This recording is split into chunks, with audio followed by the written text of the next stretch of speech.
Breaking news Pakistan లో radiation leak అవుతుందా? దీనికి సంబంధించి పాక్ ప్రభుత్వం గాని పాక్ మీడియా గాని ఎందుకు మౌనంగా ఉంటుంది? ఎక్స్ వేదికగా ట్రెండింగ్ గా మారినటువంటి అంశంగా మారింది రేడియేషన్. ప్రపంచ దేశాలు కూడా ఆసక్తిగా చూస్తున్నాయి. పాకిస్తాన్ లో రేడియేషన్ లీక్ అవుతున్నట్టుగా, అక్కడ ఉన్నటువంటి పరిసర గ్రామాలను కూడా ఖాళీ చేయిస్తున్నట్టుగా, హెల్త్ ఎమర్జెన్సీని అక్కడ విధించినట్టుగా కూడా తెలుస్తుంది. దీనికి సంబంధించి వార్తలు విపరీతంగా వస్తున్నాయి ఎక్స్ వేదికగా. ఇంకా ఈ రోజు అయితే దీనికి సంబంధించిన సాక్ష్యాలు కూడా ఒక్కొక్కటి బయటకు వస్తున్నాయి. హాస్పిటల్లో కొంతమంది ట్రీట్మెంట్ తీసుకుంటున్నటువంటి ఫోటోలు, మరికొంతమంది వివిధ వేరే దేశాలకు సంబంధించినటువంటి కొంతమంది చేస్తున్నటువంటి పోస్టులు, అదేవిధంగా దాడి జరిగినటువంటి దృశ్యాలు, అక్కడ కిరాణా హిల్స్ వద్ద అణ్వాయుధాలను స్థావరంగా మారినటువంటి కిరాణా హిల్స్ పరిసరాల్లో ఉన్నటువంటి ఈ నూర్ ఎయిర్ బేస్ వద్దనే భారత మిసైల్ దాడి చేసినటువంటి తర్వాత అక్కడ న్యూక్లియర్ సంబంధించినటువంటి రేడియేషన్ లీక్ అయింది అనేటువంటి అంశం అయితే ఇప్పుడు తీవ్ర చర్చకు దారితీస్తుంది.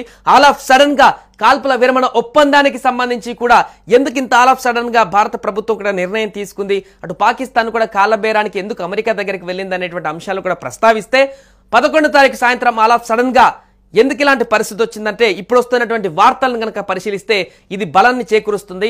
భారత్ ప్రయోగించినటువంటి BrahMos missile Nur air base లో ఉన్నటువంటి న్యూక్లియర్ అణుబాంబు పరిసరాల్లో పడి, అణు కేంద్రానికి పరిసరాల్లో పడి అక్కడ భారీగా రేడియేషన్ లీక్ అయి పాకిస్తాన్ మనగడ ప్రమాదానికి మారినటువంటి సందర్భంలోనే అమెరికా కాలవేళ పడి పాకిస్తాన్ కాల్పుల విరమణ ఒప్పందానికి భారత్ అమెరికా మధ్య రాయబారం కుదుర్చుకున్నట్టుగా కనిపిస్తుంది. అదే రోజు పాకిస్తాన్ ప్రభుత్వం కూడా ఈ న్యూక్లియర్ సంబంధించినటువంటి ఎన్సీఏ ఏదైతే ఉంటుందో ఆ ప్రతినిధులతోని భేటీ అయ్యింది 11వ తారీఖు ఉదయమే.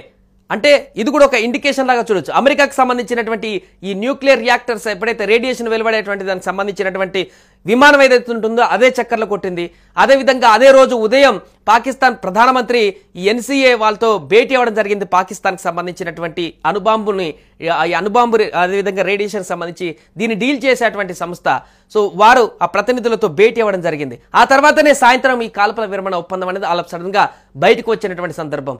ఈ నేపథ్యంలోనే అక్కడ రేడియేషన్ న్యూక్లియర్కి సంబంధించినటువంటి ప్లాంట్ వద్ద ఈ మన భారత ప్రభుత్వం చేసినటువంటి దాడితో అక్కడ ఒక్కసారిగా రేడియేషన్ లీక్ అయినట్టుగా తెలుస్తుంది. ఆ యొక్క ప్రభావంతో నిన్నొచ్చినటువంటి భూకంపం కూడా దాని ప్రభావం అంటూ కూడా వార్తలు వస్తున్నాయి. సో దీనికి సంబంధించి పాకిస్తాన్ మాత్రం దీన్ని ఖండించేటువంటి ప్రయత్నం చేయట్లేదు. ఎందుకంటే అక్కడ ప్రజలు కూడా తీవ్ర భయాందోళనకు గురవుతున్నట్టుగా తెలుస్తుంది. అది స్లోగా విస్తరించి